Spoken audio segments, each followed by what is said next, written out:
on YouTube? No. Because his video is getting millions of views. Like millions of views. Now who's the salesperson? Listen, guy. Oh, dude, I Listen. Because you know, when you say something you believe in, you're not selling. I agree. Well, you're still selling, but it's nice to have a passion and believe in what you're doing. Exactly, but you're selling the Bible, right? I agree. All right, so now that Alex just basically told you what my haters didn't want to hear, that I actually get the views for these boats. What boat are we on right now? And introduce yourself so that people can see exactly who you are and what you were saying in the beginning, what we talked about of the non-compete and all that. So what's the name of the company? My name's Tom Mason. Okay. The company's called PowerPlay Powerboats. I bought PowerPlay in 2005. I sold Midnight Express in 2006. And I had a 5-year non-compete that I turned into a 10-year non-compete. This is hull number 1 for a brand new 30. So this is what you're starting off with, a nice 30-foot. I'll tell you, I like it. It's got some plastic flooring. We're at the bow of the boat right now. Can you show me some of the stuff and some of the features that you have here on the bow so people can kind of... What we did was we put the fuel fills up in the very bow of the boat. A little easier to fill from both sides. There's 2 100-gallon tanks, one on each side. And we also don't have the pillars coming down on the inside of the cockpit that are toe kick and hold dirt. So we've eliminated both those issues. We have forward seating. You can never have enough storage in the boat. Okay. So we're going to give you full seating, and actually there's 2 thumb screws. I don't know if you can see them or not. But the thumb screws and even the ram are completely removable. So if somebody really wanted to open up the boat and do sail fishing and wanted the bow, they could do that. So you can actually, it's kind of modular. Completely modular. That is really well thought out. We're going to see the same concept in the back when we get to the rear seats. All right, so... I get you to back up just a hair, sir, if you don't mind. All right. This is a fish box we put in the front, and the only thing fancy about the fish box is a lot of people put the drains, you know, a half to a quarter inch above the bottom of the boat. We didn't. We cut the flange off of the drain fill and actually built a box to recess it. So the total amount of water you'll ever have in that boat is whatever's in that little pocket. The box the other time should stay perfectly dry. That's awesome. So tell me about this seat here. Front seat, a little more comfortable than most center console seats. I never liked all the center console seats, including the ones I did at midnight. They were just always so straight up and down, so we tried to give it a little bit more comfortable setup. We're going to add some electric calf supports, kind of like a lazy boy on the next version. We should have that done in about 30 days.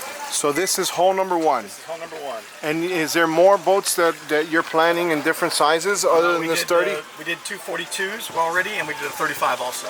Okay, so... And if I can get you to come this way around the front of the console. All right. Oh, what? So, trying to give you enough room in the bathroom so the girls could actually change their bathing suits. Wow. Women after they go swimming don't want to be in wet bottoms. I'll tell you right now, I didn't think that this was even possible.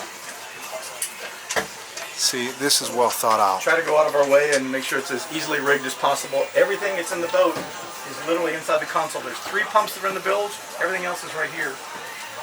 If you ever had a boat, you're going to have to deal with batteries. So to make the batteries accessible, which is exactly what we did. We use fresh water in the head so you don't get the smell of rotten eggs. Do you have a shower option in here? We do. We have a sink and a shower. This boat was originally sold at Fort Lauderdale, which is the first one, and then at the end of the day, they decided they wanted to add some stuff, including a fiberglass hardtop. So we took this boat back and we're building them a brand new boat. I really like this feature of that door opening like that, so you could have easy access in there. A lot of people that build console doors, they make a little door here, and it's kind of almost impossible to get in. I'm not a very tall guy, but it's still a pain in the butt. So that was easy. Makes it a little bit easier. That was really easy. We do a freshwater shower to rinse off the windshield, rinse off the front, or rinse off your hands after you use the bathroom. Gone with captain's chairs on the boat, 10 times more comfortable than any leaning post. And you'll notice, Alex, that the console is a little bit lower than most boats. And we have a slide that's 6 inches further forward. Oh. We had a secondary footrest on the console. But the reason we kept the console so low is a lot of ladies can't see over the center console of a lot of boats. So in this particular one, we tried to make it so when they were sitting in the seat, they could actually see over the top.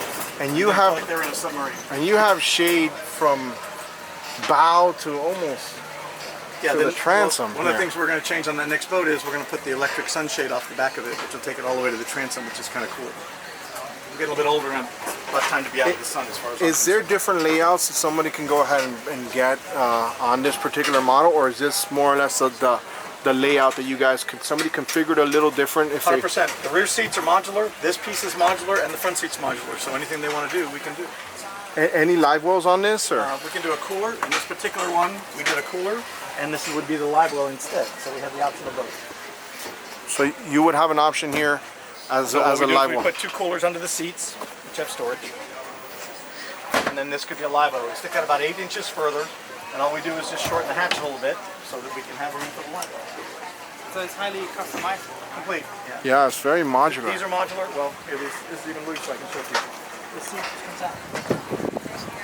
So if you want to go fishing again, you want the back of the boat wide open, it's 2 thumb screws. That's awesome. That is awesome. Cockpit steps when you come into the boat. It's a pretty big step for a lot of ladies especially. We'll build the handle into the top. But you don't need that. So the step is designed so nobody steps on your cushions and make it easy to come in and out of the boat. Nice. What's the top speed on this boat right now? With twin 350s, it's 65 miles an hour plus another couple, but 65 all day long. Wow. And the fuel capacity that you have on this? 200. 200. You'll slow down to 30, 35. I'll get you 1.6, 1.8 miles a gallon, almost 2 miles a gallon. I had a keyless car for many years, so we put electronic battery switches in the glove box. Oh, look at that. And then we did stop-start buttons on the side. So in theory, you come in, turn your batteries on, fire up the motors. End of the day, you turn the motors off, you kill the battery switches, get off the boat. Yeah. How we accomplished that was we just buried the keys inside the console. You can take them out if you want to, or you can leave them on 365 days a year. The battery switches are going to control them. That is awesome. Listen, I'm really impressed. MSRP on this boat? $199 plus electronics. And when with like this. It's got 2 GPSs that are about 35. Let's use round figures. 4 grand, 4 grand. The JL stereo with the 6 8.8s. It's got 2 600-watt amps in it. It's probably 5 grand. And it's got a VHF radio, so there's probably 15 grand worth of stuff. So 215, 220, you can have Right. something well equipped, ready to go to make memories. Absolutely. The floor is would be non-skid just like this. The plastic deck you noticed when you got aboard. Guys, Plasdeck, I have Plasdeck on one of my boats, and I literally dropped a whole gallon of two cycle oil, and it was fine. And if it ever gets moldy, which it doesn't, but if it does, you throw bleach on it, and it's brand new, like if nothing happened. We have a $200 pressure washer that's laying right there, and I pressure wash it every night, and it looks brand new in the morning. Yeah. I'm going to show you one more thing, and then I'll let you off the boat. Yeah, let's go. Go that way if you don't mind, to the port side of the boat. Most little boats, pretty much. Oh, you didn't push it all the way Put the seat back. where it belongs. Sorry. Yeah. So most little boats have bilges that boat builders pretty much gel coat, and then we put all craft on them. Liner. The problem with that is, as you continue to wash it, they get less and less cleanable. You can never get rid of the water that's in the bilge. So we made a little sump in the back. We dropped it down 4 inches, so I still have some water in the bilge, but my bilge is crystal clean. Nice. Resale value, just pride of ownership. It makes the boat a little bit nicer to own. That is awesome. Thank you. Listen, I think you have a fantastic product. I'm glad that you're back in business. I'm glad, and I'll tell you right now, I don't think this is going to be the last boat that I'm going to be recording. Cool. Awesome, guys. Hey, check them out online one last time. Online. PowerPlay, powerboats.com. Awesome. It's up, yeah.